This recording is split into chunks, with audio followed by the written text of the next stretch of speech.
now this isn't about free speech. This is about downplaying one of the darkest days in our nation's history. Your take? That's, of course, true, and she has a long history of not taking terrorism particularly seriously. In 2013, she did an interview in Minnesota in which she joked about people taking al-Qaeda and Hezbollah more seriously than they took America and England. Oh, it's so difficult to be Ilhan Omar. It's so difficult. People noticed that Ilhan Omar hates Jews, and then they said it. They noticed that she equated the United States and the Taliban, and then they pointed that out. By the time you're getting to like 6, 7, 8, 9 anti-Semitic statements, people start to go, hey, maybe we shouldn't give this person the benefit of the doubt. It was a week in which there were many days ending in Y. And because it was a week in which there are many days ending in Y, one of those days undoubtedly would feature Ilhan Omar saying something anti-Semitic and or anti-American, because that's what Ilhan Omar does for a living. The representative from Minnesota is very often anti-American in her rhetoric. She is frequently anti-Semitic in her rhetoric, and she receives essentially zero blowback from the Democratic. Hold on a second. Since when did criticizing a politician become the same thing as committing violence? That's the argument being pushed here. And honestly, it's one of the wildest political debates you'll hear all week. Stay with me, because Ben Shapiro came loaded with receipts. And before we get into it, like, subscribe, and share if you believe no politician should be above scrutiny. Ilhan Omar and her allies now using a new tactic against Donald Trump and the GOP. So after the president dinged the freshman rep in a tweet over her insensitive comments about 9/11, the freshman rep said that the mere criticism of her was akin to the incitement of violence. The media echo chamber, of course, was quick to highlight her concerns. The freshman congresswoman says she has seen an increase in direct threats against her life after President Trump tweeted a video mixing footage of the congresswoman, who is Muslim, giving a recent speech with footage of the 9/11 attacks. Nancy Pelosi is asking the U.S. Capitol Police to conduct a security assessment for Congresswoman Omar. The speaker is one of many Democrats now accusing the president of trying to incite violence against the first-term lawmaker.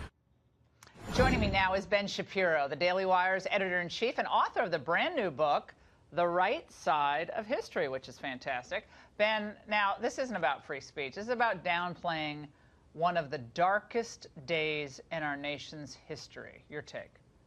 That's, of course, true, and she has a long history of not taking terrorism particularly seriously. In 2013, she did an interview in Minnesota in which she joked about people taking al-Qaeda and Hezbollah more seriously than they took America and England. And then in 2016, she wrote a letter in which she tried to have a judge be more lenient with people who tried to join ISIS, saying that, of course, these were people who only became violent because of American marginalization. And then in 2017, she wrote a column for Time magazine in which she suggested that America was rooted and founded on slavery and genocide. And in order for us not to look that in the face, instead, we focused on international terror. This is not someone who takes terrorism particularly seriously, so I am bewildered as to why quoting her would constitute some form of violation of her personage. It would be a violation of free speech or something nonsensical like that.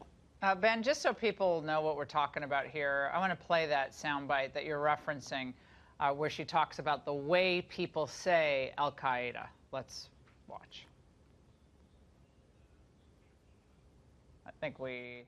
When I was in college, I took a terrorism class. Every time the professor said Al-Qaeda, he sort of like his shoulders went up, and yeah, he's in command here. Al-Qaeda, Hezbollah. You don't say America with an intensity. You don't say England with an intensity. You don't say the army with an intensity.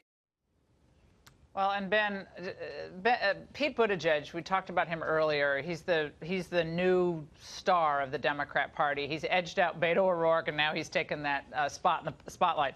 He talked today about the consequences of otherizing people like her. I thought you'd love this. Let's watch. One of the worst things that's happening right now is otherizing people. And if we're wondering whether this has real-world consequences, look no further than what happened not long ago in New Zealand. And yes, by the way, the president demonizing Representative Omar is part of this. It's dangerous and it's got to stop. Otherizing, Ben.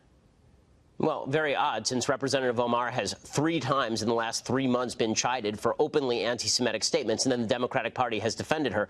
I'm amused to watch as the Democratic Party suggests that criticism and quoting of Ilhan Omar amounts to violent incitement, where Representative Omar can say whatever Jew-hating thing she wants on a daily basis, and that is not incitement. Now, I agree, it's not incitement in either case, but to pretend that it is incitement when it's stuff you don't like, and it's not incitement when it's stuff that you do, seems pretty irresponsible at the mildest. Ben, thank you so much. Great to have you on tonight. This wasn't just another cable news argument. It turned into a direct clash over accountability, free speech, and political double standards. Ben Shapiro's main point is straightforward. If a public official makes controversial statements, the public has every right to criticize them. What he rejects is the idea that criticism itself should be treated as incitement.